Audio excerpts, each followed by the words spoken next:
સદગુરુ આપણા જીવનમાં આવે, સત્સંગ દ્વારા આપણી અંદર સદવિચાર, બીજું છે સદવિચાર.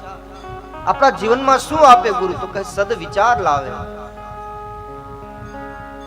એવું એક સદવિચારનું નવ નિર્માણ કરે આપણા જીવનની અંદર. ખોટા વિચારો દૂર જતા રહે અને સદવિચારો જીવનમાં આવે. વિચાર આવશે, સદવિચાર આવશે. વિચારની બહુ જ કિંમત છે. અહીં વિચારો તો સારા પણ આવે, ખરાબ પણ આવે. જેને આપણે પોઝિટિવ થિંકિંગ કહીએ કે નેગેટિવ થિંકિંગ કહીએ.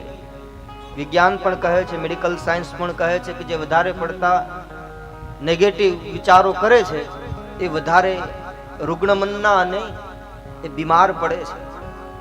રોગ એની ઉપર વધારે હાવી થઈ જાય છે. એટલે હંમેશા સારા વિચારો, સકારાત્મક વિચાર હંમેશા કરવા જોઈએ. જેનું મન નબળું પડી જાય છે, જે નબળા જ વિચારો કરે છે, હલકા વિચારો કરે છે, જે વિચાર કરે છે એ માણસ બનવા લાગે છે. અસ્તિત્વનો નિયમ છે, પ્રકૃતિનો નિયમ છે. જે કંઈ માંગ કરે પોતાનું મન બહુ જ શક્તિશાળી છે. મનમાં બહુ જ શક્તિ રહેલી છે. વારંવાર ગઈકાલે પણ મેં કહેલું કે મન એ જ મંત્ર છે. વારંવાર જે મંત્રનો ઉચ્ચાર કરે અને મંત્ર દ્વારા જે શક્તિ, જે સિદ્ધિ પ્રાપ્ત થાય, તેવી રીતે મન એ મંત્ર છે. મંત્ર જેવું ચિંતન વારંવાર કરશે એ એવા જ વિચારો એને પ્રાપ્ત થઈ જશે, એવું જીવન એને પ્રાપ્ત થશે.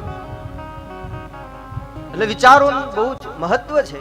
જીવનમાં સકારાત્મક વિચાર, એકદમ પોઝિટિવ રહેવું એ શારીરિક તંદુરસ્તી માટે પણ અને માનસિક તંદુરસ્તી માટે પણ શ્રેષ્ઠ સાધન છે. સારું વિચાર તો કરી શકીએ. આપણો વેદનો ઋષિ કહે તન્મય મન શિવ સંકલ્પ અસ્તુ, કે મારું મન શુભ સંકલ્પ વાળું બને, શુભ સંકલ્પ વાળું. આનો ભદ્રા કર્તવો યંતુ, દસો દિશામાંથી મને શુભ મળે